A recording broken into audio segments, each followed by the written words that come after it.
ಹರಿಭಕುತನಾದವ ಅರಿತು ಪಾಪವ ಮಾಡುವುದಿಲ್ಲ.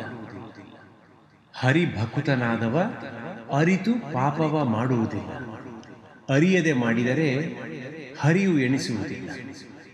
ಶರಣು ಬಂದವನ ರವಿಯ ತನೆಯನನ್ನು ಮರೆಯದೆ ಭಜಿಸೋ, ಮರೆಯದೆ ಭಜಿಸೋ ರಂಗವಿಠಲ ರೇಯ.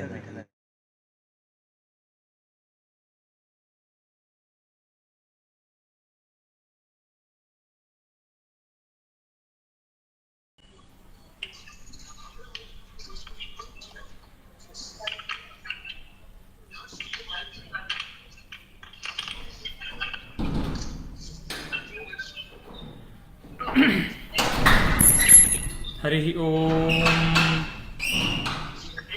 ಆದ್ಯಸ್ಯ ಯತೋನ್ವಯಾದಿತರತಶ್ಚಾರ್ಥೇಷ್ವಭಿಘ್ನಸ್ವರಾಟ್ ತೇನೇ ಬ್ರಹ್ಮಹೃದಾಯ ಆದಿಕವಯೇ ಮುಷ್ಯಂತಿ ಯಂ ಸೂರ್ಯಃ ತೇಜೋವಾರಿಮೃದಾಂ ಯಥಾ ವಿನಿಮಯೋ ಯತ್ರ ತ್ರಿಸರ್ಗೋ ಮೃಷಾ ಧಾಮ್ನಾ ಸ್ವೇನ ಸದಾ ನಿರಸ್ತಕುಹಕಂ ಸತ್ಯಂ ಪರಂ ಧೀಮಹಿ.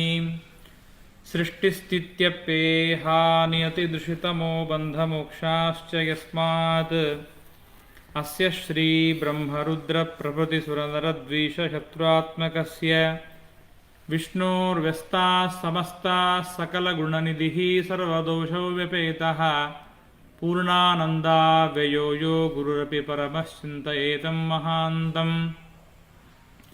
ಅಶೇಷವಾಗ್ಜಾಡ್ಯಮಲಾಪಹಂತ್ರೀ ನವಂ ನವಂ ಸ್ಪಷ್ಟಸುವಾಕ್ಪ್ರದಾಯಿನಿ ಮಮೇಹ ಜಿಹ್ವಾಗ್ರಸುರಂಗನರ್ತಕೀ ಭವಪ್ರಸನ್ನಾ ವದನೆ ಚ ಮೇ ಶ್ರೀಃ. ನಮಸ್ತೆ ಪ್ರಾಣೇಶ ಪ್ರಣತವಿಭವಾಯ ವನಿಮಗಾಃ ನಮಃ ಸ್ವಾಮಿನ್ ರಾಮಃ ಪ್ರಿಯತಮಃ ಹನೂಮನ್ ಗುರುಗುಣ. ನಮಸ್ತುಭ್ಯಂ ಭೀಮಪ್ರಬಲತಮಕೃಷ್ಣೇಷ್ಟಭಗವನ್ನಮಃ ಶ್ರೀಮನ್ಮಧ್ವಪ್ರದಿಶ ಸುದೃಶಂ ನೋ ಜಯ ಜಯ. ನಮೋ ವಸ್ತಾತ್ವಿಕಾ ದೇವಾಃ ವಿಷ್ಣುಭಕ್ತಿಪರಾಯಣಾಃ ಧರ್ಮಮಾರ್ಗೇ ಪ್ರೇರಯन्तु ಭವಂತಃ ಸರ್ವಗೇವ ಹಿ. ವಕ್ರತುಂಡಮಹಾಕಾಯ ಸೂರ್ಯಕೋಟಿಸಮಪ್ರಭ ನಿರ್ವಿಘ್ನಂ ಕುರು ಮೇ ದೇವ ಸರ್ವಕಾರ್ಯೇಷು ಸರ್ವದಾ. ಯಸ್ಯ ವಾಕ್ಕಾಮಧೇನುರ್ನಃ ಕಾಮಿತಾರ್ಥಾನ್ ಪ್ರಯಚ್ಛತಿ ಸೇವೇದಂ ಜಯಯೋಗೀಂದ್ರಂ ಕಾಮಬಾಣಚ್ಛಿದಂ ಸದಾ. ಕಾಲೇ ಫಲತಿ ಸುರದ್ರುಃ ಚಿಂತಾಮಣಿರಪಿ ಯಾಚನೆ ದಾತಾ ವರ್ಷತಿ ಸಕಲಮಭೀಷ್ಟಂ ದರ್ಶನಮಾತ್ರಾತ್ ಶ್ರೀಪಾದಾನ್ಮುನಿಃ. ಅರ್ಥಿಕಲ್ಪಿತಕಲ್ಪೋऽಯಂ ಪ್ರತ್ಯರ್ಥಿಗಜಕೇಸರಿ ವ್ಯಾಸತೀರ್ಥಗುರುರ್ಭೂಯಾರಸ್ಮದಿಷ್ಟಾರ್ಥಸಿದ್ಧಯೇ. ತಪೋವಿದ್ಯಾವಿರಕ್ತ್ಯಾದಿಸದ್ಗುಣೋಘಾಕರಾನಹಂ ವಾದಿರಾಜಗುರುನ್ವಂದೇ ಹಯಗ್ರೀವದಯಾಶ್ರಯಾನ್. ಸತ್ಯಾಭಿಜ್ಞಕರಾಬ್ಜೋತ್ಥಾನ್ ಪಂಚಾಶದ್ವರ್ಷಪೂಜಕಾನ್ ಸತ್ಯಪ್ರಮೋದತೀರ್ಥಾರ್ಯಾನ್ ನೌಮಿನ್ಯಾಯ ಸುಧಾರತಾನ್.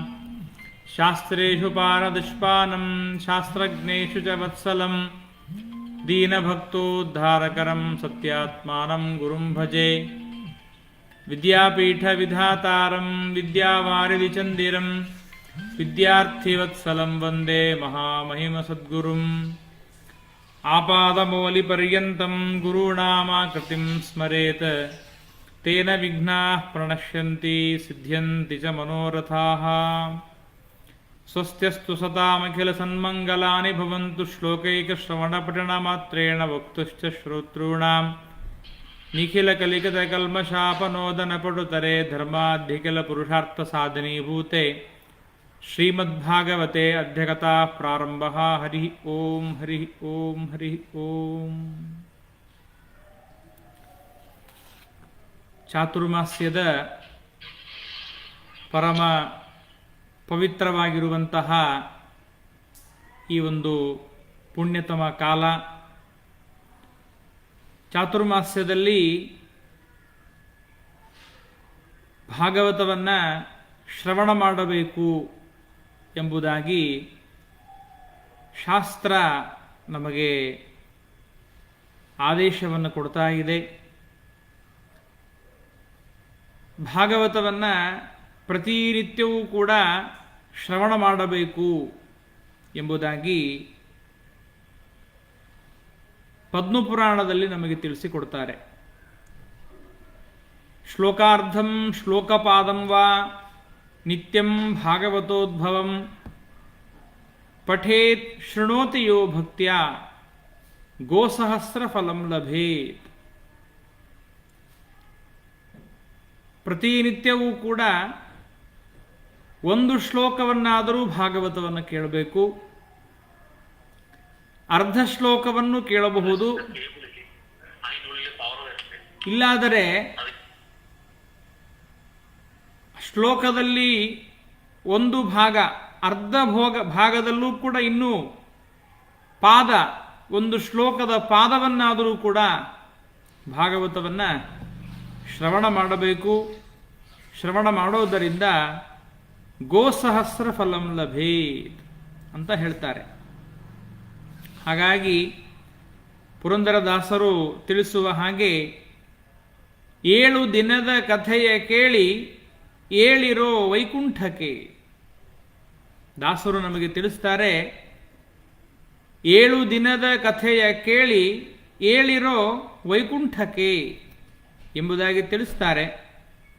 ಆ ಪ್ರಕಾರವಾಗಿ ಈ 7 ದಿನದ ಕಥೆಯನ್ನು ನಾವು ಭಕ್ತಿಯಿಂದ ಶ್ರದ್ಧೆಯಿಂದ ಶ್ರವಣ ಮಾಡಿದರೆ ಅದರ ಫಲ ಏನು ಅಂದರೆ ಸಾಕ್ಷಿ ಪರೀಕ್ಷಿತ ಎಂಬುದಾಗಿ ನಾವು ಕೇಳ್ತೇವೆ.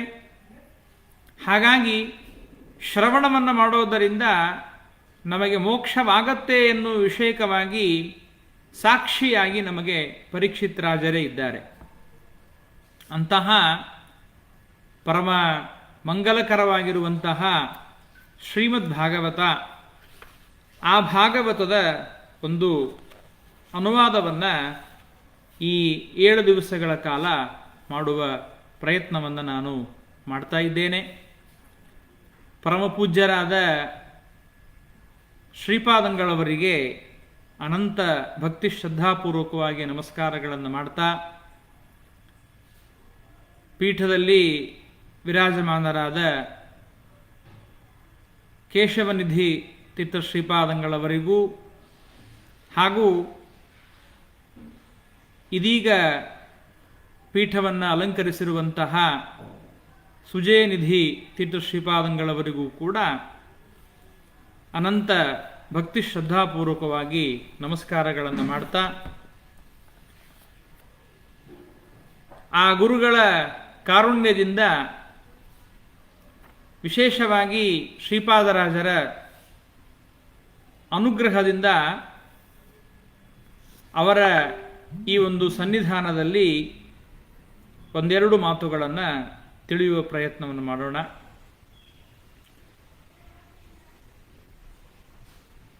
ಶ್ರವಣದ ಮಹಿಮೆಯನ್ನು ನಮಗೆ ಭಾಗವತದ ಒಂದೊಂದು ಸ್ಕಂದದಲ್ಲೂ ಕೂಡ ತಿಳಿಸಿಕೊಟ್ಟಿದ್ದಾರೆ. ಒಂದೊಂದು ಸ್ಕಂದವನ್ನು ತಿಳಿದುಕೊಳ್ಳುವುದರಿಂದಲೂ ಕೂಡ ಒಂದೊಂದು ಸ್ಕಂಧದ ಒಂದೊಂದು ಶ್ಲೋಕಗಳನ್ನು ಒಂದೊಂದು ಪದ್ಯಗಳನ್ನು ಶ್ರವಣ ಮಾಡೋದರಿಂದಲೂ ಕೂಡ ಸಕಲ ಪಾಪಗಳನ್ನು ಪರಿಹಾರ ಮಾಡತಕ್ಕಂಥದ್ದು. ಯಥಾಮತಿಯಾಗಿ ತಿಳಿಯುವ ಪ್ರಯತ್ನವನ್ನು ಮಾಡೋಣ. ಜನ್ಮಾದ್ಯಸ್ಯ ಯತೋನ್ವಯಾದಿತರತಶ್ಚಾರ್ಥೇಷ್ವಭಿಜ್ಞಸ್ವರಾಟ್ ತೇನೇ ಬ್ರಹ್ಮಹೃದಾಯ ಆದಿಕವಗೆ ಮುಷ್ಯಂತಿ ಯಂ ಸೂರಯಃ ತೇಜೋವಾರಿ ಮೃದಾಂ ಯಥಾ ವಿನಿಮಯೋ ಯತ್ರ ತ್ರಿಸರ್ಗೋ ಮೃಷಾ ಧಾಮ್ನಾ ಸ್ವೇನ ಸದಾ ನಿರಸ್ತಕುಹಕಂ ಸತ್ಯಂ ಪರಂ ಧೀಮಹಿ. ಈ ಜಗತ್ತಿಗೆ ಜಗಜ್ಜನ್ಮಾದಿ ಕಾರಣನಾಗಿರುವಂತಹ ಅನಂತ ವೇದಗಳಿಂದ ದ್ಯಾವಾಭೂಮಿ ಜನಯನ್ ದೇವ ಏಕಃ ಯಾಥಾ ತಥ್ಯತಃ ಅರ್ಥಾನ್ ವ್ಯದಧಾತ್ ಶಾಶ್ವತಿಭ್ಯ ಸಮಾಭ್ಯ ಮುಂತಾದ ವೇದಗಳಿಂದ ದೇವರು ಜಗಜ್ಜನ್ಮಾದಿ ಕಾರಣನಾಗಿದ್ದಾನೆ ಎಂಬುದಾಗಿ ತಿಳಿಯಲ್ಪಡುತ್ತದೆ. ಅಂತಹ ಭಗವಂತ ತಾನು ಈ ಜಗತ್ತಿಗೆ ಜನ್ಮಾದಿಗಳನ್ನು ಕೊಡ್ತಾನೆ ಎನ್ನುವ ವಿಷಯಕವಾಗಿ ತರ್ಕದಿಂದಲೂ ಕೂಡ ಅದನ್ನು ನಿರ್ಣಯವನ್ನು ನಾವು ಮಾಡಿಕೊಳ್ತೇವೆ. ಯಾಕೆಂದರೆ ಇಂತಹ ದೊಡ್ಡದಾಗಿರುವಂತಹ ಜಗತ್ತನ್ನು ನಿರ್ಮಾಣ ಮಾಡಿದ್ದಾನೆ ಅಂದರೆ ಇದು ನಿರ್ಮಿತವಾಗಿದೆ ಅಂತಾದರೆ ಈ ಜಗತ್ತಿಗೆ ಯಾರಾದರೂ ಒಬ್ಬರು ನಿಯಮನ ಮಾಡತಕ್ಕಂಥವರು, ನಿರ್ಮಾಪಕರಾದವರು ಇರಲೇಬೇಕು. ಅಂತಹ ಪರಮಾತ್ಮ ಜಗತ್ತಿಗೆ ಜನ್ಮಾದಿ ಕಾರಣನಾಗಿದ್ದಾನೆ. ಆ ಭಗವಂತ ಯಾವುದೇ ಕ್ರಿಯೆಗಳನ್ನು, ಕರ್ಮಗಳನ್ನು ಒಂದು ನಿರ್ಮಾಣ ಮಾಡಬೇಕಾದ್ರೆ, ವಸ್ತುವನ್ನು ನಿರ್ಮಾಣ ಮಾಡಬೇಕಾದ್ರೆ ಅದರ ಬಗ್ಗೆ ನಮಗೆ ಜ್ಞಾನ ಇರಬೇಕು. ಹಾಗಾಗಿ ಪರಮಾತ್ಮ ಸರ್ವಜ್ಞನಾಗಿದ್ದಾನೆ, ಸರ್ವೋತ್ತಮನಾಗಿದ್ದಾನೆ. ಯಾವ ಭಗವಂತ ಬ್ರಹ್ಮದೇವರಿಗೆ ಸಮಗ್ರವಾಗಿರತಕ್ಕಂತಹ ವೇದಗಳನ್ನು ಉಪದೇಶ ಮಾಡಿದ್ದಾನೆ, ಆ ಭಗವಂತ ಈ ಜಗತ್ತನ್ನು ತಾನೇ ನಿರ್ಮಾಣ ಮಾಡ್ತಾನೆ, ತಾನೇ ಈ ಜಗತ್ತನ್ನು ನಿಯಮನ ಮಾಡ್ತಾನೆ, ಸ್ಥಿತಿಯನ್ನು ತಾನೇ ತಂದುಕೊಡ್ತಾನೆ ಈ ಜಗತ್ತಿಗೆ. ಅದೇ ರೀತಿಯಾಗಿ ಲಯವನ್ನೂ ಪರಮಾತ್ಮನೇ ಈ ಜಗತ್ತಿಗೆ ಮಾಡ್ತಾನೆ. ಇಂತಹ ದೊಡ್ಡದಾದ ಜಗತ್ತನ್ನು ಭಗವಂತ ನಿರ್ಮಾಣ ಮಾಡಿದರೂ ಕೂಡ ಈ ಜಗತ್ತಿನ ಮೇಲೆ ದೇವರಿಗೆ ಎಂದೆಂದಿಗೂ ಕೂಡ ಅಭಿಮಾನ ಇಲ್ಲ. ದೇವರೇನು ಹೇಳ್ತಾನೆ ಅಂದರೆ, ನೀವು ಮನೆಯನ್ನು ಕಟ್ಟಬೇಕು, ಆದರೆ ಮನೆಯ ಮೇಲೆ ಅಭಿಮಾನವನ್ನು ಪಡಬೇಡಿ ಅಂತಾನೆ. ನೋಡಿ, ದೇವರು ಜಗತ್ತನ್ನು ನಿರ್ಮಾಣ ಮಾಡಿ ಇದು ನಾನು ಕಟ್ಟಿದ ಜಗತ್ತು, ನಾನಿದನ್ನು ಹೇಗೆ ಸಂಹಾರ ಮಾಡಲಿ ಅಂತ ಅದರ ಬಗ್ಗೆ ಪರಮಾತ್ಮ ಅಭಿಮಾನ ಪಡೋದಿಲ್ಲ. ತಾನೇ ಜಗತ್ತನ್ನು ನಿರ್ಮಾಣ ಮಾಡಿ ಅದನ್ನು ತಾನೇ ಸಂಹಾರ ಮಾಡ್ತಾನೆ. ಗೋಪಾಲದಾಸರು ಬಹಳ ಸುಂದರವಾಗಿ ಆ ದೃಷ್ಟಾಂತವನ್ನು ಕೊಡ್ತಾರೆ. ಉರಗ ನಂದದಿ ಗುಣವುಳ್ಳ ಪುರುಷನು ನೀನು ಅಂತಾರೆ. ದೇವರನ್ನ ಸರ್ಪದ ಗುಣವುಳ್ಳವನು ನೀನು ಅಂತಾರೆ. ಸರ್ಪದ ಗುಣ ಪರಮಾತ್ಮನಿಗೆ ಯಾಕೆ ಅಂದರೆ, ಸರ್ಪ ಏನು ಮಾಡುತ್ತೆ, ತಾನು ಯಾವ ಮೊಟ್ಟೆಗಳನ್ನು ತಾನು ಇಡ್ತಾ ಬಂದಿರುತ್ತೆ ಅದೇ ಮೊಟ್ಟೆಗಳನ್ನು ಪುನಃ ತಿರುಗಿಸಿ ತಿಂತಾ ಬರುತ್ತಂಥದ್ದು. ಅದು ಸರ್ಪದ ಸ್ವಭಾವ. ಅದು ತಾನು ಯಾವ ರೀತಿಯಾಗಿ ತನ್ನ ಅಂಡಗಳನ್ನು ಇಡ್ತಾ ಬಂದಿರುತ್ತೆ ಅದೇ ಹುಟ್ಟಿಸಿ ಮತ್ತೆ ಅದೇ ತಿಂತಾ ಬರುತ್ತೆ. ಅದು ತಿನ್ನುವಾಗ ಬೈ ಚಾನ್ಸ್ ಯಾವುದಾದ್ರೂ ಮೊಟ್ಟೆಗಳು ಉಳಿಯಿತು ಅಂದರೆ ಅದರಿಂದ ಹುಟ್ಟಿ ಬಂದದ್ದು ಇಲ್ಲೆಲ್ಲ ಕಡೆಗೆ ಹಾವಾಗಿ ಸರ್ಪವಾಗಿ ಸಂಚಾರ ಮಾಡುತ್ತೆ. ಒಂದು ವೇಳೆ ಎಲ್ಲ ಮೊಟ್ಟೆಗಳು ಸರ್ಪವಾಗಿಯೇ ಹುಟ್ಟಿತ್ತು ಅಂದರೆ ಇವತ್ತು ನಮ್ಮ ಅಕ್ಕಪಕ್ಕದಲ್ಲಿ ಎಲ್ಲ ಕಡೆಗೂ ಕೂಡ ಸರ್ಪಗಳೇ ಸಂಚಾರ ಮಾಡಬೇಕಾಗ್ತಿತ್ತು. ಹಾಗಾಗಿ ದೇವರು ತಾನೇ ಜಗತ್ತಿನ ಸೃಷ್ಟಿಯನ್ನು ಮಾಡ್ತಾನೆ, ತಾನೇ ಜಗತ್ತನ್ನು ಸಂಹಾರ ಮಾಡ್ತಾನೆ. ತಾನೇ ಜಗತ್ತನ್ನು ಸೃಷ್ಟಿಯೂ ಮಾಡೋದು, ಸಂಹಾರವೂ ಮಾಡೋದು, ಇದು ಪರಮಾತ್ಮ ತನ್ನ ಅದ್ಭುತವಾದ ಮಹಿಮೆಯನ್ನು ತೋರಿಸಿಕೊಡ್ತಾನೆ. ಪುರಂದರದಾಸರು ಒಂದು ಹಾಡಿನಲ್ಲಿ ಹೇಳ್ತಾರೆ, ನಾವು ಹೇಗೆ ಈ ಸಂಸಾರದ ಮೇಲೆ ಅಭಿಮಾನವನ್ನು ಇಡಬೇಕು ಅಂತ. ಅದನ್ನು ಮಾಡಿ ತೋರಿಸಿದವನು ಪರಮಾತ್ಮ ಮಾತ್ರ. ಆ ಭಗವಂತ ದಾಸರು ತುಂಬ ಚೆನ್ನಾಗಿ ಹೇಳ್ತಾರೆ, ಹೆಂಗಿರಬೇಕು ನಾವು ಈ ಸಂಸಾರದಲ್ಲಿ ಅಂತ. ಆಡುವ ಮಕ್ಕಳು ಮನೆಯ ಕಟ್ಟಿದರು, ಆಟ ಸಾಕೆಂದರೆ ಮುರಿದು ಓಡಿದರು. ವಸತಿಗಾರನು ವಸತಿಗೆ ಬಂದ, ಹೊತ್ತಾರೆ ಎದ್ದು ಹೊರಟೆ ಹೋದ. ಹಕ್ಕಿಯೂ ಬಂದಿತು ಅಂಗಳದಲ್ಲಿ, ಹಾರಿ ಹೋಯಿತು ಆ ಕ್ಷಣದಲ್ಲಿ. ಹೀಗಿರಬೇಕು ಸಂಸಾರ, ಹೀಗೆ ಬರೆದಿರಲು ಪ್ರಾಚೀನ. ಸಂಸಾರ ಹೀಗಿರಬೇಕು ಅಂತಾರೆ. ಮಕ್ಕಳು ಯಾವ ರೀತಿಯಾಗಿ ಆಟವನ್ನು ಆಡೋದಕ್ಕಾಗಿ ಮನೆಯನ್ನು ಕಟ್ತಾರೆ, ಆ ಮನೆಯನ್ನು ಕಟ್ಟಿದ ಮೇಲೆ ಮನೆಯಿಂದ ಯಾರಾದರೂ ಕರೆದ್ರು ಅಂದರೆ, ಊಟ ಕೊಡ್ತೀವಿ, ಟಿಫಿನ್ ಕೊಡ್ತೀವಿ, ಬಾರೋ ಅಂತ ಕರೆದ್ರೆ ಬರುವಾಗ ಮಕ್ಕಳು ಹೇಗೆ ಮನೆಯನ್ನು ಝಾಡಿಸಿ ಒದ್ದು ಬರ್ತಾರೆ, ಹಾಗೆ ನಮಗೆ ಈ ಸಂಸಾರದ ಮೇಲೆ ಅಭಿಮಾನ ಇರಬೇಕು. ಅದನ್ನು ಮೊದಲು ತೋರಿಸಿಕೊಟ್ಟವನೇ ಪರಮಾತ್ಮ. ದೇವರಿಗೆ ಯಾವ ಅಭಿಮಾನವೇ ಇಲ್ಲ. ಅಂಥ ಭಗವಂತ ಈ ಜಗತ್ತನ್ನು ತೇಜೋ ವಾರಿ ಮೃದಾಂ ಯಥಾ ವಿನಿಮಯೋ ಯತ್ರ ತ್ರಿಸರ್ಗೋ ಮೃಷಾ, ಈ ಜಗತ್ತನ್ನು ಭಗವಂತ ಯಾವ ರೀತಿಯಾಗಿ ತೇಜಸ್ಸಿನ ಸೃಷ್ಟಿಯಿಂದ ಇನ್ನೊಂದು ಸೃಷ್ಟಿಯಾಗತ್ತೆ, ದೀಪಾಂತರಂ ಯಥ, ಒಂದು ದೀಪದಿಂದ ಇನ್ನೊಂದು ದೀಪ ಹುಟ್ಟಿ ಹೇಗೆ ಅನಂತ ದೀಪಗಳಾಗ್ತವೆ. ಅನಂತ ದೀಪಗಳಾದರೂ ಕೂಡ ಮೊದಲನೇ ದೀಪದಲ್ಲಿ ಯಾವ ಶಕ್ತಿ, ಯಾವ ತೇಜಸ್ಸು, ಯಾವ ಒಂದು ತೇಜಸ್ಸನ್ನು ನಾವು ನೋಡ್ತೇವೆ, ಅದೇ ತೇಜಸ್ಸು, ಅದೇ ಒಂದು ವಿಶಿಷ್ಟವಾದ ಬೆಳಕು ಎಲ್ಲ ದೀಪಗಳಲ್ಲೂ ಬರುತ್ತೆ. ಎಲ್ಲ ದೀಪಗಳಲ್ಲೂ ಆ ಒಂದು ತೇಜಸ್ಸನ್ನು ನಾವು ನೋಡ್ತೇವೆ.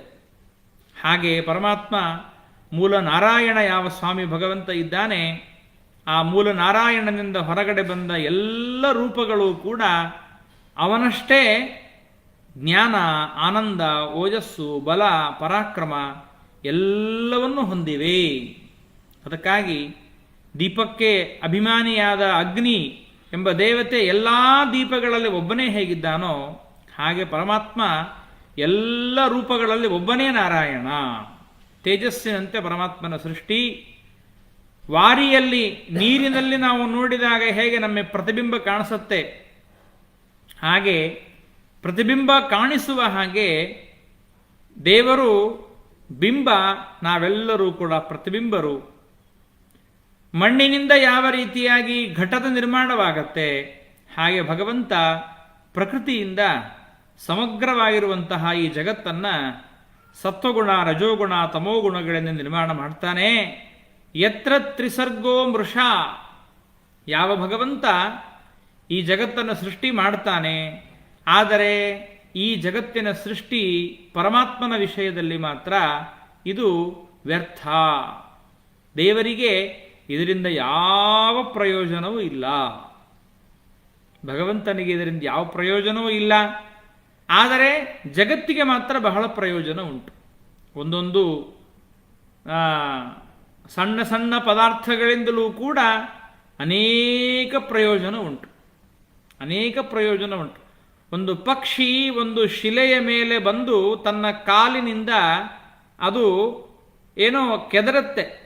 ಶಿಲೆಯ ಮೇಲೆ ಒಂದು ಪಕ್ಷಿ ಕೆದರಿದರೆ ಮಳೆ ಬಂತು ಅಂದರೆ ಅದರ ಮೇಲೆ ಒಂದು ಹೂ ಬೆಳೆಯುತ್ತೆ. ಅದಕ್ಕೆ ಕಲ್ಲು ಹೂವು ಅಂತ ಕರೀತಾರೆ. ಆ ಹೂವನ್ನು ಮಸಾಲೆ ಪದಾರ್ಥದಲ್ಲಿ ಬಳಸ್ತಾರೆ. ಅಂದರೆ ನೋಡಿ, ದೇವರ ಸೃಷ್ಟಿಯಲ್ಲಿ ಕಲ್ಲಿನ ಮೇಲೆ ಬೆಳೆದ ಹೂವು ಕೂಡ ವ್ಯರ್ಥವಾಗಿಲ್ಲ. ಕಲ್ಲಿನ ಮೇಲೆ ಬೆಳೆದ ಹೂವಿಗೂ ಕೂಡ ಒಂದು ಸುಗಂಧ ಇದೆ. ಅಂದ ಮೇಲೆ ವಿಚಾರ ಮಾಡಿ, ದೇವರು ಜಗತ್ತಿಗಾಗಿ ಸೃಷ್ಟಿಯನ್ನು ಮಾಡಿದ್ದಾನೆ, ಅದು ಎಲ್ಲವೂ ಕೂಡ ಸಾರ್ಥಕ. ಆದರೆ ದೇವರಿಗೆ ಮಾತ್ರ ಇದರಿಂದ ಏನೋ ಪ್ರಯೋಜನ ಉಂಟಾ ಅಂದರೆ ದೇವರಿಗೆ ಇದರಿಂದ ಪ್ರಯೋಜನವಿಲ್ಲ. ಅಂಥ ಭಗವಂತ ಯಾವಾಗಲೂ ಸತ್ಯಸ್ವರೂಪಿಯಾಗಿದ್ದಾನೆ. ಸಂಸಾರಾಪಾದಕವಾಗಿರುವಂತಹ ಯಾವ ದೋಷಗಳು ಪರಮಾತ್ಮನಲ್ಲಿ ಇಲ್ಲ.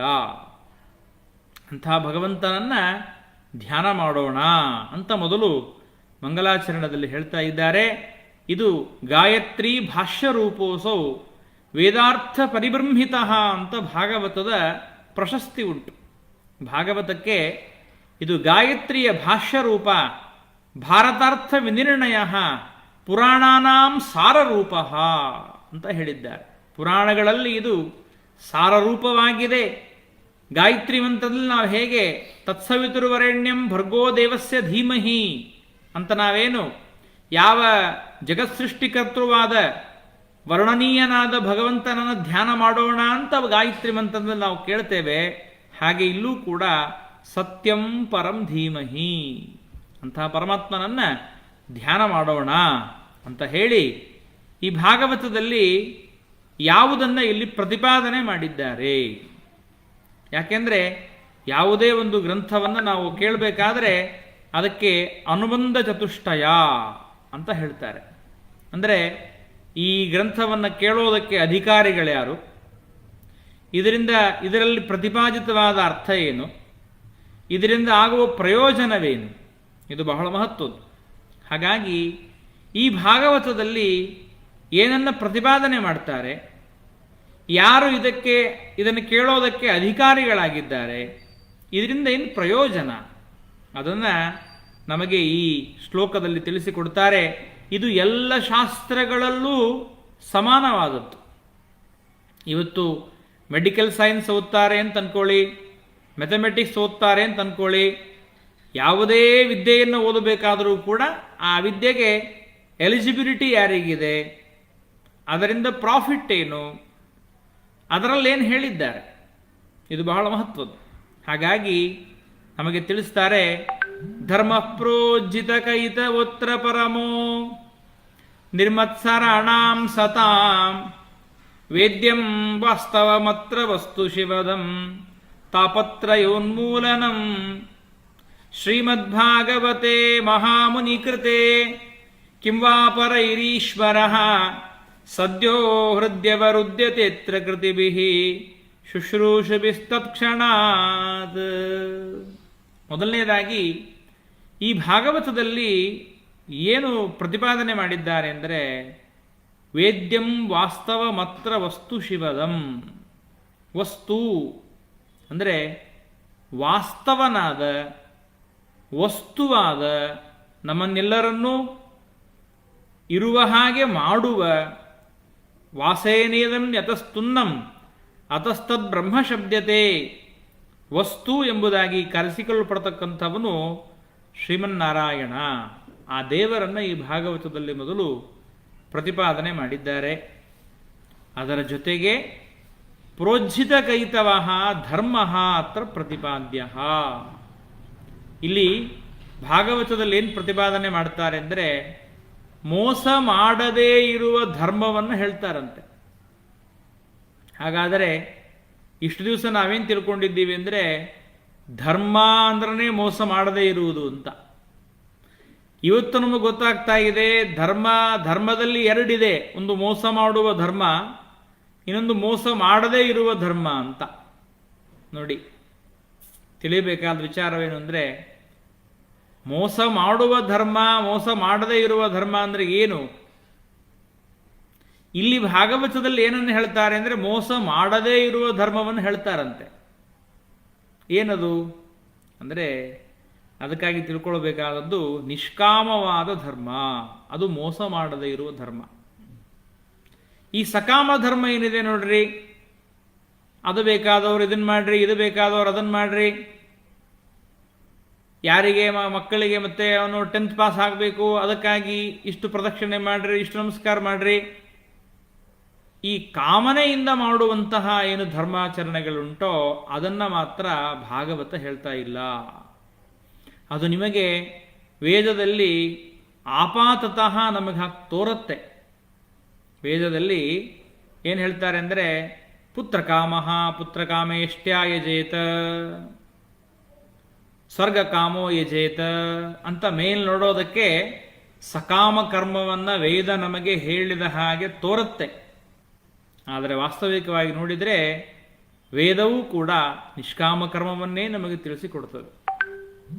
ಯಾಕೆ ಸಕಾಮ ಕರ್ಮವನ್ನು ಹೇಳಿದರು ವೇದಗಳಲ್ಲಿ, ಪುರಾಣಗಳಲ್ಲಿ? ಮತ್ತೆ ಹಾಗಾದರೆ ಸಕಾಮ ಕರ್ಮವನ್ನು ಮಾಡಲೇಬಾರದು ಅಂತ ಹೇಳಿದರೆ, ಮತ್ತೆ ಸಕಾಮ ಕರ್ಮವನ್ನು ಹೇಳಿದರೆ ಯಾಕೆ? ಸತ್ಯನಾರಾಯಣ ಪೂಜೆ ಮಾಡಿದರೆ ಇದಾಗತ್ತೆ, ಅದಾಗತ್ತೆ, ಅನೇಕ ಸಕಾಮವನ್ನು ಹೇಳ್ತಾರಲ್ಲ ಅಂತ ಕೇಳಿದರೆ, ಅದಕ್ಕೆ ಏಕಾದಶ ಸ್ಕಂದದಲ್ಲೂ ಇದಕ್ಕೆ ಉತ್ತರ ಕೊಡ್ತಾರೆ. ರೋಚನಾರ್ಥಂ ಫಲಶ್ರುತಿ, ರೋಚನಾರ್ಥಂ ಫಲಶ್ರುತಿ. ಧರ್ಮವನ್ನು ಮಾಡುವುದಕ್ಕೆ ನಮಗೆ ಮೊದಲು ಪ್ರವೃತ್ತಿ ಬರಬೇಕು. ಆ ಪ್ರವೃತ್ತಿ ಬರಬೇಕು ಅನ್ನೋದಕ್ಕೋಸ್ಕರವಾಗಿ ಇಲ್ಲಿ ನಮಗೆ ಫಲಗಳನ್ನು ಹೇಳಿದ್ದಾರೆ. ಅದಕ್ಕಾಗಿ ನಾನೊಂದು ಉದಾಹರಣೆಯನ್ನು ಕೊಡ್ತಾ ಇರ್ತೇನೆ. ರೋಗಿಗೆ ರೋಗ ಬಂದಿದೆ, ಆ ರೋಗವನ್ನು ಪರಿಹಾರ ಮಾಡ್ಕೋಬೇಕು ಅಂತ ವೈದ್ಯರ ಹತ್ತಿರ ಹೋಗಿದ್ದಾನೆ. ವೈದ್ಯರು ಏನು ಮಾಡ್ತಾ ಇದ್ದಾರೆ ಅಂದರೆ, ಕಹಿಯಾದ ಔಷಧವನ್ನು ಕೊಡ್ತಾರೆ. ಬಹಳ ಕಹಿಯಾದ ಔಷಧವನ್ನು ನಾಲಿಗೆಯ ಮೇಲೆ ಇಟ್ಕೊಂಡ ಅಂದರೆ ತಕ್ಷಣಕ್ಕೆ ಅವನಿಗೆ ಬೇಜಾರು ಬಂದೋಯ್ತು. ಅಯ್ಯೋ ಮಹಾರಾಯ, ನನಗೆ ರೋಗ ಇದ್ದೂ ಪರವಾಗಿಲ್ಲ, ಇಂಥ ಕಹಿಯಾದ ಔಷಧ ನಾನು ತಗೊಳ್ಳೋದಿಲ್ಲ ಅಂದ. ಆಗ ವೈದ್ಯರ ಕಡೆಗೆ ಹೋಗಿ ಹೇಳ್ತಾನೆ, ನನಗೆ ಈ ಔಷಧವೇ ಬೇಡ ಅಂತ. ಅವ್ರು ಹೇಳಿದ್ರು ನಾಳೆ ಬಾ ಅಂತ. ಅವನು ನಾಳೆ ಬರೋಷ್ಟರಲ್ಲಿ ಏನು ಮಾಡಿಬಿಟ್ಟಿದ್ರು ಅಂದರೆ ಎಲ್ಲ ಮಾತ್ರೆಗಳನ್ನು ಬೆಲ್ಲದ ಒಳಗಡೆ ಹಾಕಿ ಸೇರಿಸಿಟ್ಟಿದ್ರು. ಅದಕ್ಕೆ ಬೆಲ್ಲದ ಕೋಟಿಂಗ್ ಕೊಟ್ಟಿದ್ರು. ಒಂದು 10 ಬೆಲ್ಲದ ಮುದ್ದೆಯನ್ನು ಕೊಟ್ಟರು, ಈ ಬೆಲ್ಲದ ಮುದ್ದೆಯನ್ನು ತಿನ್ನು, ನಿನಗೆ ರೋಗ ಪರಿಹಾರವಾಗತ್ತೆ ಅಂತ. ಹಾಗೆ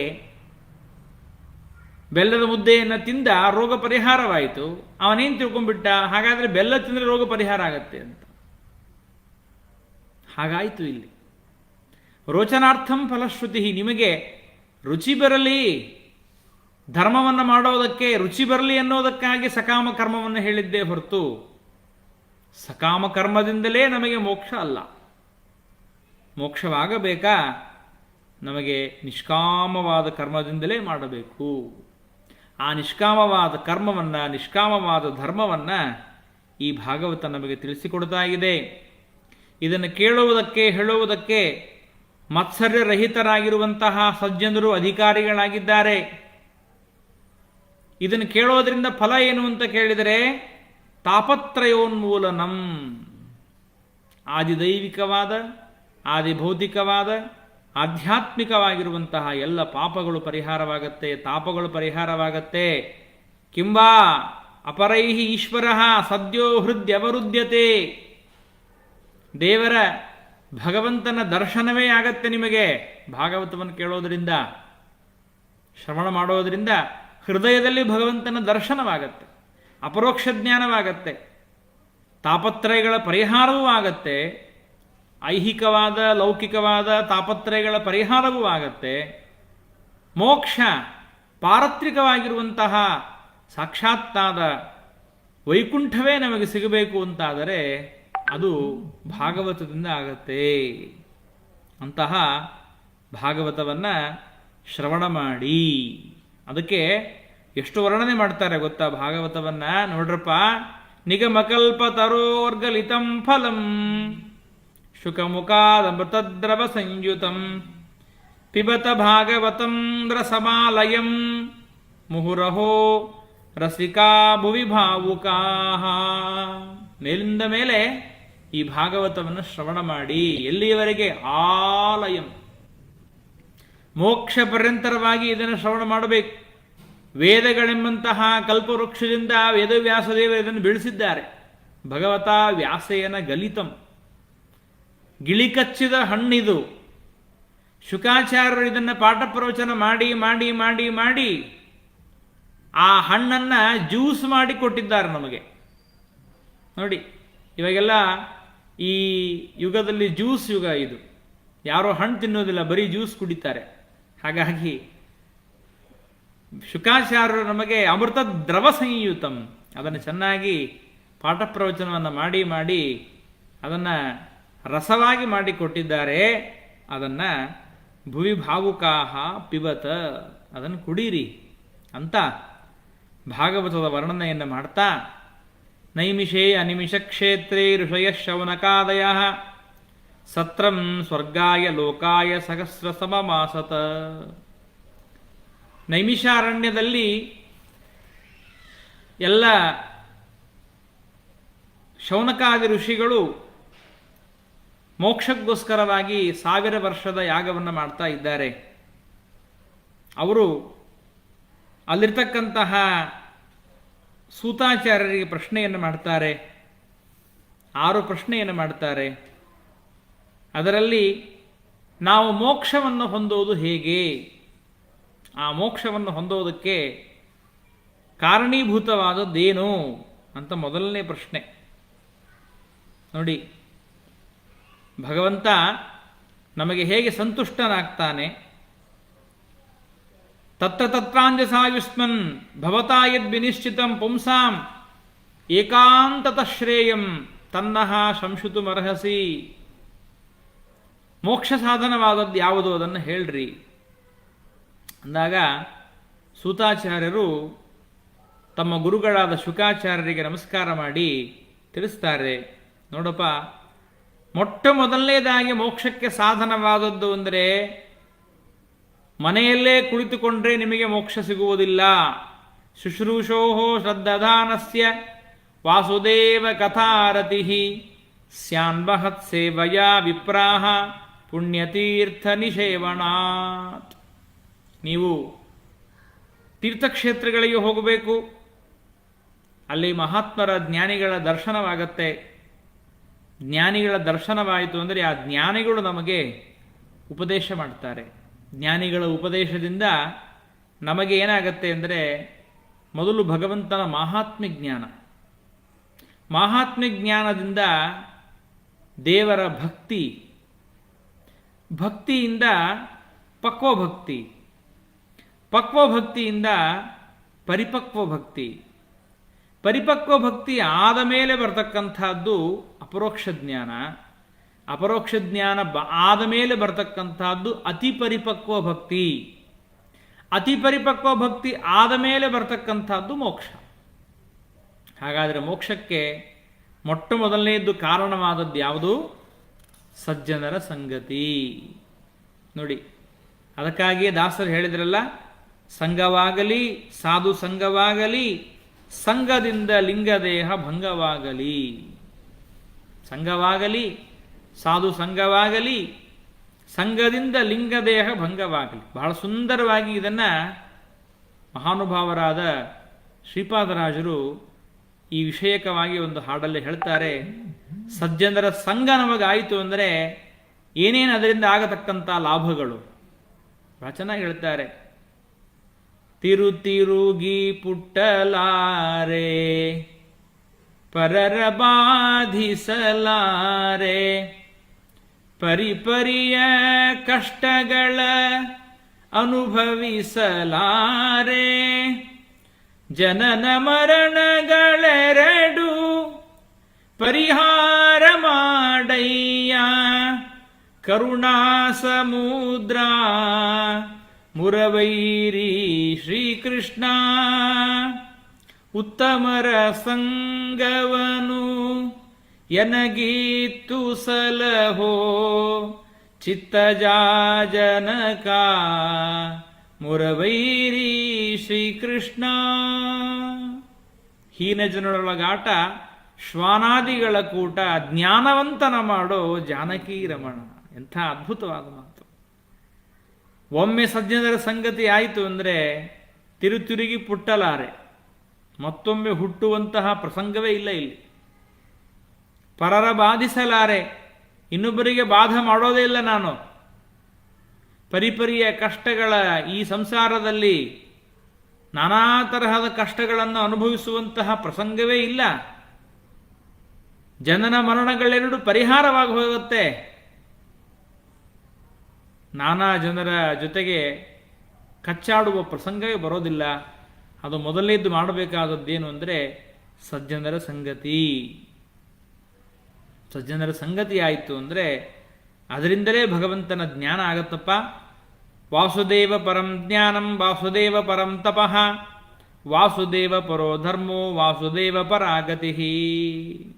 ಆ ಭಗವಂತನ ದರ್ಶನವಾಗಬೇಕಾದರೆ ಸಜ್ಜನರ ಸಂಘವಾಗಬೇಕು.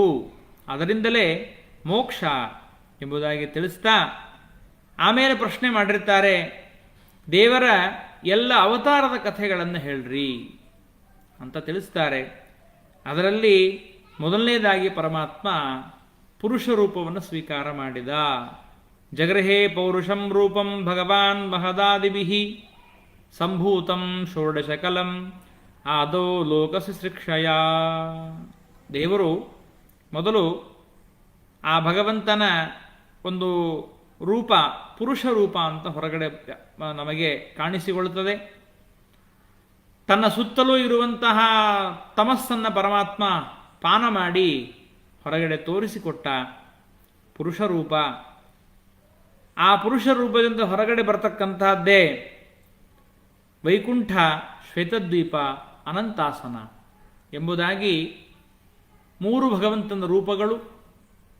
ಆ ಶ್ವೇತದ್ವೀಪಪತಿಯಾದ ನಾರಾಯಣ ಏನಿದ್ದಾನೆ ಅವನಿಂದಲೇ ಜಗತ್ತಿನಲ್ಲಿ ಎಲ್ಲ ರಾಮ, ಕೃಷ್ಣ, ಹಯಗ್ರೀವ, ವೇದವ್ಯಾಸ, ದತ್ತ, ಧನ್ವಂತರಿ ಎಲ್ಲ ರೂಪಗಳೂ ಕೂಡ ಆ ಶ್ವೇತದ್ವೀಪಪತಿಯಾದ ನಾರಾಯಣನಿಂದ ಹೊರಗಡೆ ಬರ್ತವೆ ಅಂತ ಒಂದೊಂದು ಭಗವಂತನ ಅವತಾರಗಳನ್ನು ಹೇಳ್ತಾ ಹೋಗ್ತಾರೆ. ಹೇಳುವಾಗ ಏನಾಗತ್ತೆ ಅಂದರೆ, ಅಲ್ಲಿ ಹೇಳುವಾಗ ಮೊದಲು ವೇದವ್ಯಾಸದೇವರ ಅವತಾರವನ್ನು ಹೇಳಿ ಆಮೇಲೆ ರಾಮದೇವರ ಅವತಾರವನ್ನು ಹೇಳ್ತಾರೆ. ನೋಡಿ, ತತಃ ಸಪ್ತದಶೇ ಜಾತಃ ಸತ್ಯವತ್ಯಾಂ ಪರಾಶರಾತ್ ಚಕ್ರೇ ವೇದತರೋ ಶಾಖಾ ದೃಷ್ಟ್ವಾ ಪುಂಸಃ ಅಲ್ಪಮೇಧಸಃ ಅಂತ ಹೇಳಿ ವೇದವ್ಯಾಸದೇವರ ಅವತಾರವನ್ನು ಹೇಳಿ ಆಮೇಲೆ ರಾಮದೇವರ ಅವತಾರವನ್ನು ಹೇಳ್ತಾರೆ. ನಮಗೆ ಪ್ರಶ್ನೆ ಬರುತ್ತೆ, ಆಚಾರ್ಯ ನಿರ್ಣಯ ಕೊಡ್ತಾರೆ ಇಲ್ಲಿ, ಏನಿದು? ಮೊದಲು ಕೃತಯುಗ, ಆಮೇಲೆ ತ್ರೇತಾಯುಗದಲ್ಲಿ ರಾಮದೇವರು, ಅದಾದಮೇಲೆ ದ್ವಾಪರ ಯುಗದಲ್ಲಿ ವೇದವ್ಯಾಸದೇವರ ಅವತಾರವಾಗಿದೆ. ಅಂದಮೇಲೆ ಮೊದಲು ರಾಮದೇವರನ್ನ ಹೇಳಿ ಆಮೇಲೆ ವೇದವ್ಯಾಸದೇವರನ್ನ ಹೇಳಬೇಕಾಗಿತ್ತು. ಯಾಕೆ ಮೊದಲು ಮತ್ತೆ ವೇದವ್ಯಾಸದೇವರನ್ನ ಹೇಳಿದಿರಿ ಅಂದರೆ, ಆಚಾರ್ಯರು ನಿರ್ಣಯ ಕೊಡ್ತಾರೆ, ರಾಮಾತ್ ಪೂರ್ವಮಪಿ ಅಸ್ತಿ ವ್ಯಾಸಾವತಾರ. ರಾಮದೇವರಿಗಿಂತಲೂ ಪೂರ್ವದಲ್ಲಿ ವೇದವ್ಯಾಸದೇವರ ಅವತಾರವಾಗಿದೆ. ಒಟ್ಟಾರೆ ಈ 71 ಮಹಾಯುಗಗಳು ಅಂತ ನಾವೇನು ಕೇಳ್ತೇವೆ, ಈ 71 ಮಹಾಯುಗಗಳು ಸೇರಿದಾಗ ಏನು ಮನ್ವಂತರಗಳಾಗ್ತವೆ ಅಂದರೆ, ಒಂದೊಂದು ಮನ್ವಂತರಗಳಲ್ಲೂ ಕೂಡ ವೇದವ್ಯಾಸದೇವರು, ರಾಮದೇವರು ಅವತಾರ ಮಾಡ್ತಾರೆ. ಆಗ ಮೊದಲು ವೇದವ್ಯಾಸದೇವರು ತೃತೀಯೇ ಸಪ್ತಮೇ ಚೈವ ಷೋಡಶೆ ಪಂಚವಿಂಶಕೆ ಅಷ್ಟಾವಿಂಶಕೆ ಯುಗೆ ಕೃಷ್ಣ ಸತ್ಯವತ್ಯಾಂ ಅಜಾಯತ. ಈಗೇನು ರಾಮದೇವರ ಅವತಾರವಾಗಿದೆ, ಇದಕ್ಕಿಂತಲೂ ಮುಂಚೆ 3ನೇ ಯುಗದಲ್ಲೇನೆ ವೇದವ್ಯಾಸರ ಅವತಾರವಾಗಿದೆ. 7ನೇ ಮಹಾಯುಗದಲ್ಲಿ 16ನೇ ಮಹಾಯುಗದಲ್ಲಿ ವೇದವ್ಯಾಸರ ಅವತಾರವಾಗಿಬಿಟ್ಟಿದೆ. ಆದ್ದರಿಂದ ಮೊದಲು ವೇದವ್ಯಾಸದೇವರ ಅವತಾರ ಅಂತ ಹೀಗೆ ಎಲ್ಲ ಅವತಾರದ ಕಥೆಗಳನ್ನು ಹೇಳಿ ಆಮೇಲೆ ಶೌನಕರು ಸೂತಾಚಾರ್ಯರಿಗೆ ಕೇಳ್ತಾರೆ, ಈ ಭಾಗವತ ಅಂತನ್ನೋದು ಯಾವಾಗ ಹುಟ್ಟಿತು? ಭಾಗವತವನ್ನು ಯಾವಾಗ ವೇದವ್ಯಾಸದೇವರು ಬರೆದರು? ಅದನ್ನು ಹೆಂಗೆ ಬರೆದರು ವೇದವ್ಯಾಸದೇವರು ಈ ಭಾಗವತವನ್ನು ಅಂದಾಗ ಆಗ ಸೂತಾಚಾರ್ಯ ಹೇಳ್ತಾರೆ, ದ್ವಾಪರೇ ಸಮನುಪ್ರಾಪ್ತೆ ತೃತೀಯೇ ಯುಗಪರ್ಯಗೆ ಜಾತಃ ಪರಾಶರಾದ್ಯೋಗಿ ವಾಸವ್ಯಾಂ ಕಲಯಾ ಹರೇಹೇ. ವಸುರಾಜನ ಮಗಳಾಗಿರುವಂತಹ ಯಾವ ವಾಸವಿ ದೇವಿ ಇದ್ದಾಳೆ, ಸತ್ಯವತಿ ದೇವಿಯಲ್ಲಿ ವೇದವ್ಯಾಸದೇವರು ಅವತಾರ ಮಾಡಿದ್ದಾರೆ. ಅವತಾರ ಮಾಡಿ ತಮ್ಮ ಅವತಾರದ ಕಾರ್ಯಗಳನ್ನೆಲ್ಲವನ್ನೂ ಕೂಡ ಮಾಡಿ ತೋರಿಸಿದ್ದಾರೆ. ಅವರು ಚಾತುರ್ಹೂರ್ತಂ ಕರ್ಮಶುದ್ರಂ ಪ್ರಜಾನಾಂ ವೀಕ್ಷ್ಯ ವೈದಿಕಂ ಯದದಾತ್ ಯಜ್ಞಸಂತತ್ತೆ ವೇದಮೇಕಂ ಚತುರ್ವಿಧಂ ಋಗ್ವೇದ, ಯಜುರ್ವೇದ, ಸಾಮವೇದ, ಅಥರ್ವಣವೇದ ಎಂಬುದಾಗಿ ವೇದಗಳನ್ನು ಮೂಲ ವೇದಗಳಿಂದ ಉದ್ಧಾರ ಮಾಡಿ ಮೊದಲೇ ವಿಭಕ್ತವಾಗಿರುವಂತಹ ಎಲ್ಲ ವೇದಗಳನ್ನು ಇಲ್ಲಿರುವಂತಹ ಜನರಿಗೋಸ್ಕರವಾಗಿ ಇವರ ಬುದ್ಧಿ, ಇವರ ಜ್ಞಾನ, ಇವರ ಯೋಗ್ಯತೆಯನ್ನು ನೋಡಿಕೊಂಡು ಶಾಖೋಪಶಾಖೆಗಳನ್ನಾಗಿ ಮಾಡಿಕೊಟ್ಟರು. ಮಹಾಭಾರತವನ್ನು ಬರೆದರು. ಆಮೇಲೆ ದೊಡ್ಡದಾಗಿರತಕ್ಕಂತಹ ಗ್ರಂಥ ಅದು ಮಹಾಭಾರತ. ನಿರ್ಣಯಾತ್ಮಕವಾಗಿರತಕ್ಕಂತಹ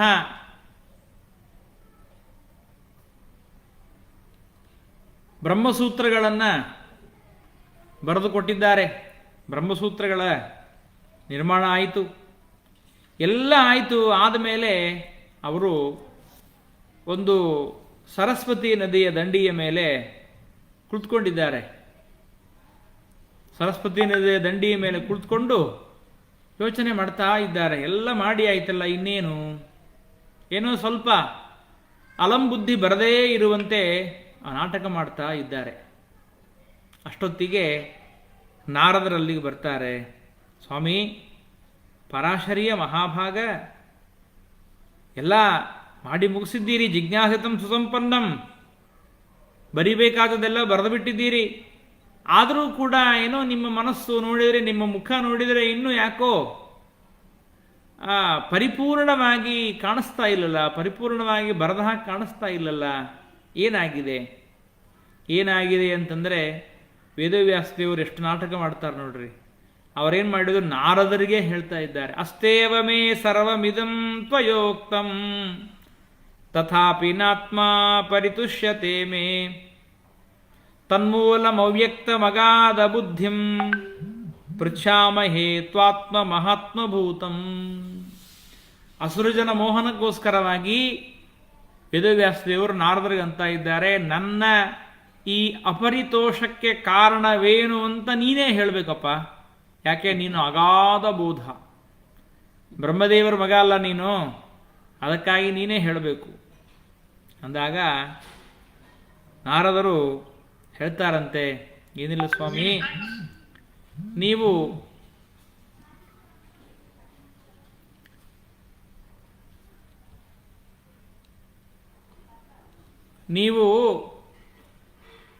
ಎಲ್ಲ ವಿಧವಾಗಿರತಕ್ಕಂತಹ ಧರ್ಮಗಳನ್ನು ಬರೆದಿದ್ದೀರಿ ಮಹಾಭಾರತದಲ್ಲಿ, ಎಲ್ಲ ಧರ್ಮಗಳನ್ನು ಬರೆದಿದ್ದೀರಿ. ಅಲ್ಲಿ ರಾಜರ ಧರ್ಮಗಳು ಮತ್ತು ಇನ್ನುಳಿದ ಎಲ್ಲ ಧರ್ಮಗಳನ್ನೂ ಕೂಡ ನೀವು ಬರೆದಿದ್ದೀರಿ. ಆದರೆ ವಾಸುದೇವ ಕಥೆ, ಭಗವಂತನ ಮಹಿಮೆಯನ್ನು ಅಷ್ಟೊಂದು ಪೂರ್ಣವಾಗಿ ಅಲ್ಲಿ ಹೇಳಿಲ್ಲ. ಅದಕ್ಕೋಸ್ಕರವಾಗಿ ಕೇವಲ ವಾಸುದೇವನ ಕಥೆಯನ್ನೇ ಹೇಳುವಂತಹ ಒಂದು ಗ್ರಂಥವನ್ನು ನೀವು ರಚನೆ ಮಾಡಬೇಕು ಸ್ವಾಮಿ. ಕೇವಲ ವಾಸುದೇವನ ಕಥೆಯನ್ನೇ ಹೇಳುವಂಥ ಒಂದು ಗ್ರಂಥವನ್ನು ರಚನೆ ಮಾಡಬೇಕು. ಯಾವ ಗ್ರಂಥವನ್ನು ಕೇಳೋದರಿಂದ ನಾವೆಲ್ಲರೂ ಕೂಡ ಉದ್ಧತರಾಗ್ತೇವೆ, ನಮಗೆಲ್ಲರಿಗೂ ಕೂಡ ಮೋಕ್ಷವಾಗ್ತದೆ. ಆಗ ವೇದವ್ಯಾಸದೇವರಂತಾರೆ, ಅಲ್ಲಪ್ಪ, ನಾನೇನಾದರೂ ಗ್ರಂಥ ಬರೆದು ಬಿಟ್ಟೆ ಅಂದರೆ ಎಲ್ಲರೂ ಅದೇ ಭಾಗವತವನ್ನೇ ಕೇಳ್ತಾ ಕೂತ್ಕೊಂಡ್ಬಿಟ್ರು ಅಂದರೆ ಮತ್ತೆ ಅವ್ರ ಕರ್ಮದಲ್ಲಿ ಸಂಕೋಚ ಮಾಡದಂಗೆ ಆಗತ್ತಲ್ಲ. ಏನೋ ದೇವ್ರ ಪೂಜೆ ಮಾಡಬೇಕಾಗಿತ್ತು, ದೇವ್ರ ಪೂಜೆ ಮಾಡಬೇಕಾದ ಯಾರೋ ಭಾಗವತ ಹೇಳ್ತೇನೆ ಅಂತ ಕರೆದ್ರು ಅಂದರೆ ದೇವ್ರ ಪೂಜೆ ಅರ್ಧ ಮಾಡಿ ಅಥವಾ ಸಂಕ್ಷೇಪ ಮಾಡಿ ಭಾಗವತ ಕೇಳಬೇಕಾಗತ್ತೆ. ಸುಮ್ಮನೆ ಬೇಡವೇ ಬೇಡಪ್ಪ, ಭಾಗವತ ಬರೆಯೋದೇ ಬೇಡ ಅಂದ್ಬಿಟ್ರು. ಆಗ ನಾರದರಂತಾರೆ, ಸ್ವಾಮಿ ತಪ್ಪಿಲ್ಲ ಅಂತಾರೆ. ತ್ಯಕ್ತ್ವಾ ಸ್ವಧರ್ಮಂ ಚರಣಾಂಬುಜಂ ಹರೇ ಭಜನ್ನ ಪಕ್ಕೋತ ಪತೆತ್ತತೋ ಯದಿ ಯತ್ರ ಕ್ವವಾ ಭದ್ರಮಭೂತ್ ಅಮುಷ್ಯ ಕೋವಾರ್ಥ ಆಪ್ತೋ ಭಜತಾಂ ಸ್ವಧರ್ಮಂ. ಭಗವಂತನ ಕಥೆಯನ್ನು ಕೇಳುವುದಕ್ಕಾಗಿ, ಶ್ರವಣ ಮಾಡುವುದಕ್ಕಾಗಿ ನೀವು ನಿಮ್ಮ ಕರ್ಮಗಳನ್ನು ಸಂಕೋಚ ಮಾಡಿದರೂ ಪರವಾಗಿಲ್ಲ, ಸಂಕೋಚ ಮಾಡಿದರೂ ಪರವಾಗಿಲ್ಲ, ಅವಶ್ಯವಾಗಿ ದೇವರ ಕಥೆಯನ್ನು ಕೇಳಬೇಕು. ಅದಕ್ಕಾಗಿ ತಾವೆಲ್ಲ ಅನುಗ್ರಹ ಮಾಡಿ ಗ್ರಂಥವನ್ನು ಬರೆಯಿರಿ ಎಂಬುದಾಗಿ ವೇದವ್ಯಾಸ ದೇವರಿಗೆ ನಾರದರು ಪ್ರಾರ್ಥನೆ ಮಾಡಿಕೊಳ್ತಾ ಇದ್ದಾರೆ. ನಾರದರು ಹೇಳ್ತಾರೆ, ಸ್ವಾಮಿ, ಭಾಗವತವನ್ನು, ಭಗವಂತನ ಕಥೆಯನ್ನು ಶ್ರವಣ ಮಾಡೋದರಿಂದ ಮನುಷ್ಯನಿಗೆ ಭಕ್ತಿ ಹುಟ್ಟಿ, ದೇವರಲ್ಲಿ ವಿಶೇಷವಾದ ಭಕ್ತಿ ಹುಟ್ಟಿ, ಅವನು ಅಪರೋಕ್ಷ ಜ್ಞಾನಿ ಆಗ್ತಾನೆ, ದೇವರನ್ನು ಕಾಣುತ್ತಾನೆ ಎನ್ನುವ ವಿಷಯದಲ್ಲಿ ಸಾಕ್ಷಿ ಯಾರು ಅಂದರೆ ನಾನೇ. ನಾರದರು ಹೇಳ್ತಾರೆ, ಸಾಕ್ಷಿ ಯಾರು ಅಂದರೆ ನಾನೇ ಅದಕ್ಕೆ ಸಾಕ್ಷಿಯಾಗಿದ್ದೇನೆ. ಯಾಕೆ ಗೊತ್ತಾ? ನಾರದರು ತಮ್ಮ ಕಥೆಯನ್ನು ಹೇಳ್ತಾರ್ರಿ. ಅಹಂ ಪುರಾತೀತ ಭವೇ ಭವನ್ಮುನೇ ದಾಸ್ಯಾಸ್ತು ಕಸ್ಯಾಶ್ಚನ ವೇದವಾದಿನಾಂ. ನಾನು ಪೂರ್ವಜನ್ಮದಲ್ಲಿ ಒಬ್ಬ ದಾಸಿಯ ಮಗನಾಗಿದ್ದೆ. ದಾಸಿಯ ಮಗನಾಗಿದ್ದಾಗ ನಾನು ಯಾವ ಊರಲ್ಲಿದ್ದೆ, ಆ ಊರಿಗೆ ಒಬ್ಬ ಸ್ವಾಮಿಗಳು ಬಂದರು, ಸನ್ಯಾಸಿಗಳು. ಚಾತುರ್ಮಾಸ್ಯಕ್ಕೆ ಕುಳಿತುಕೊಂಡ್ರು. ನೋಡಿ, ಚಾತುರ್ಮಾಸ್ಯದ ಸಂದರ್ಭದಲ್ಲಿ ಶ್ರೀಗಳವರನ್ನು, ಮಹಾತ್ಮರನ್ನು ಸೇವೆ ಮಾಡುವುದರಿಂದ ವಿಶೇಷವಾದ ಪುಣ್ಯ ಇದೆ. ನಾನೇನು ಮಾಡಿದೆ ಅಂದರೆ ಆ ಸ್ವಾಮಿಗಳ ಹತ್ರ ಹೋಗಿ ಪ್ರತಿನಿತ್ಯವೂ ಕೂಡ ಅವರು ಹೇಳುವಂತಹ ಕಥೆಯನ್ನು ಶ್ರವಣ ಮಾಡ್ತಾ ಇದ್ದೆ.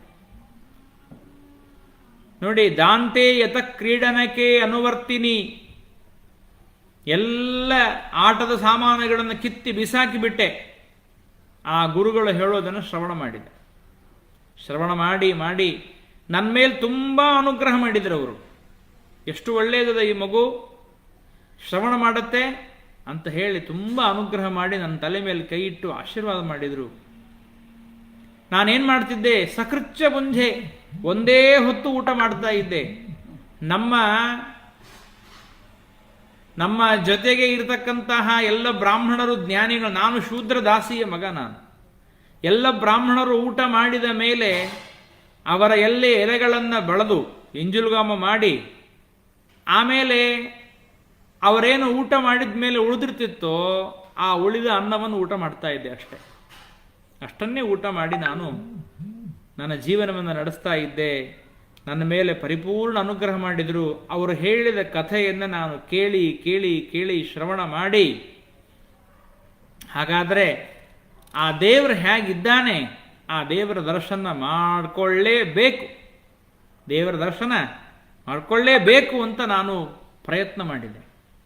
ಏನು ಮಾಡೋದು, ನನಗೆ ಒಬ್ಬ ತಾಯಿ ಇದ್ಲಲ್ಲ, ಅವಳ ಸಂರಕ್ಷಣೆ ಮಾಡಬೇಕಲ್ಲ, ನಾನು ತಾಯಿ ರಕ್ಷಣೆ ಮಾಡಬೇಕು ಅಂತ ಯೋಚನೆ ಮಾಡ್ತಾ ಇದ್ದೆ. ಅಷ್ಟೊತ್ತಿಗೆ ಏನಾಯಿತು ಗೊತ್ತಾ, ನಮ್ಮಮ್ಮ ರಾತ್ರಿ ಒಂದು ಕಡೆಗೆ ಸಾಯಂಕಾಲ ಹಾಲು ಕರಿಬೇಕು ಅಂತ ಹೋಗಿದ್ದಾಳೆ. ಹಾವನ್ನು ತುಳಿದ್ಲು, ಹಾವು ಕಚ್ಚಿ ಸತ್ತೋಗ್ಬಿಟ್ಲು. ಹಾವು ಕಚ್ಚಿ ಸತ್ತೋದರೆ ನಮ್ಮ ತಾಯಿ ಎಲ್ಲ ಕರ್ಮಗಳನ್ನು ಮಾಡಿ ಮುಗಿಸಿ ಅನುಗ್ರಹಂ ಮನ್ಯಮಾನಃ ಪ್ರಾತಿಷ್ಠಂ ದಿಶಮುತ್ತರಂ. ನಾನು ಅನ್ಕೊಂಡೆ ದೇವರು ದೊಡ್ಡ ಅನುಗ್ರಹ ಮಾಡಿಬಿಟ್ಟ ನನಗೆ. ಯಾಕೆ ಅಂದರೆ ಸಾಧನೆ ಮಾಡಿಕೊಳ್ಳೋದಕ್ಕಾಗಿ ನನ್ನನ್ನು ಏಕಾಕಿಯಾಗಿ ಮಾಡಿದ್ದಾನೆ. ನಾವು ಜೀವನದಲ್ಲಿ ಅರ್ಥ ಮಾಡ್ಕೊಳ್ಬೇಕಾದದ್ದು, ನಾವೆಲ್ಲರೂ ಕೂಡ ಒಂದಿಲ್ಲ ಒಂದು ದಿವಸ ಒಬ್ಬಂಟಿಗರಾಗ್ತೇವೆ. Separation is the law of nature. Separation ಅನ್ನೋದೇನಿದೆ, ಸಪರೇಟ್ ಆಗೋದು ಅನ್ನೋದು ಇದು ಪ್ರಕೃತಿಯ ನಿಯಮ. ಹಾಗಾಗಿ ಉದ್ಧರೇದಾತ್ಮನಾತ್ಮಾನಂ ಆತ್ಮಾನಂ ಅವಸಾದಯೇತ್, ನನ್ನನ್ನು ನಾನು ಉದ್ಧಾರ ಮಾಡ್ಕೊಳ್ಬೇಕು ಅಂತ ಹೊರಟೆ. ನಾನು ದಿಕ್ಕಿಗೆ, ಉತ್ತರ ದಿಕ್ಕಿಗೆ ಹೋದೆ. ಅಲ್ಲಲ್ಲಿ ನೀರು ಕುಡಿಯೋದು, ಎಲೆಗಳನ್ನು ತಿನ್ನೋದು, ದೇವರ ಧ್ಯಾನ ಮಾಡೋದು, ಇಷ್ಟೇ. ಬೇರೆ ಇನ್ನೇನು ಉದರಂಭರಣಕ್ಕಾಗಿ ನಾನು ಯೋಚನೆಯನ್ನೇ ಮಾಡಲಿಲ್ಲ. ಆ ರೀತಿಯಾಗಿ ದೇವರ ಧ್ಯಾನ ಮಾಡಿ ಮಾಡಿ ಮಾಡಿ ಮಾಡಿ ಒಂದು ದಿವಸ ನನಗೆ ಪರಮಾತ್ಮ ದರ್ಶನ ಕೊಟ್ಟು ಹೇಳಿದ, ಅನುಗ್ರಹ ಮಾಡಿದ, ಈ ಜನ್ಮದಲ್ಲಿ ನನ್ನನ್ನು ನೋಡ್ಲಿಕ್ಕಾಗೋದಿಲ್ಲಪ್ಪ, ಮುಂದಿನ ಜನ್ಮದಲ್ಲಿ ನಾನು ನಿನಗೆ ನೀನು ಕರೆದಾಗ ಬರ್ತೀನಿ ಅಂತ ಪರಮಾತ್ಮ ಹೇಳಿದ. ನೋಡಿ, ಆ ನಾರದರು ಹೇಳ್ತಾ ಇದ್ದಾರೆ, ಆಹೂತ ಇವಮೇ ಶೀಘ್ರಂ ದರ್ಶನಂ ಯಾತಿ ಚೇತಸಿ. ಮನೆಯಲ್ಲಿರುವ ಮಕ್ಕಳನ್ನು ಏ ಕೃಷ್ಣ, ಏ ರಾಮ, ಇಲ್ಲಿ ಬಾರೋ ಅಂತ ಕರಿತೀವಲ್ಲ, ಹಾಗೆ ನಾನು ನಾರಾಯಣ ಅಂದರೆ ದೇವ್ರ ತಕ್ಷಣ ಬಂದ್ಬಿಡ್ತಾನೆ ನನಗೀಗ. ಯಾಕೆಂದರೆ ಸ್ವಾಮಿ ವೇದವ್ಯಾಸ ದೇವರೇ, ಆ ಹೋದ ಜನ್ಮದಲ್ಲಿ ನಾನು ಆ ಸನ್ಯಾಸಿಗಳಿಂದ ಶ್ರವಣ ಮಾಡಿದ್ದರ ಪುಣ್ಯ ಇದು. ಅವರು ಶ್ರವಣ ಮಾಡಿಸಿದ್ದಕ್ಕಾಗಿ, ಅವರು ನನಗೆ ಉಪನ್ಯಾಸವನ್ನು ಮಾಡಿದ್ದಕ್ಕಾಗಿ, ಅದು ಶ್ರವಣ ಮಾಡಿದ್ದರ ಪುಣ್ಯ ಪ್ರಭಾವದಿಂದ ನಾನಿವತ್ತು ದೊಡ್ಡ ಋಷಿಯಾಗಿದ್ದೇನೆ. ಹಾಗಾಗಿ ನಾವೆಲ್ಲರೂ ಕೂಡ ಆ ಭಾಗವತವನ್ನು ಶ್ರವಣ ಮಾಡಬೇಕು ಎನ್ನುವ ತತ್ವ ಇಲ್ಲಿ ನಮಗೆ ತೋರ್ತಾ ಇದೆ. ಇದೇ ಮಾತನ್ನ ವಾದರಾಜ ಗುರುಸಾರ್ವಭೌಮರು ನಮಗೆ ತಿಳಿಸಿಕೊಡ್ತಾರೆ.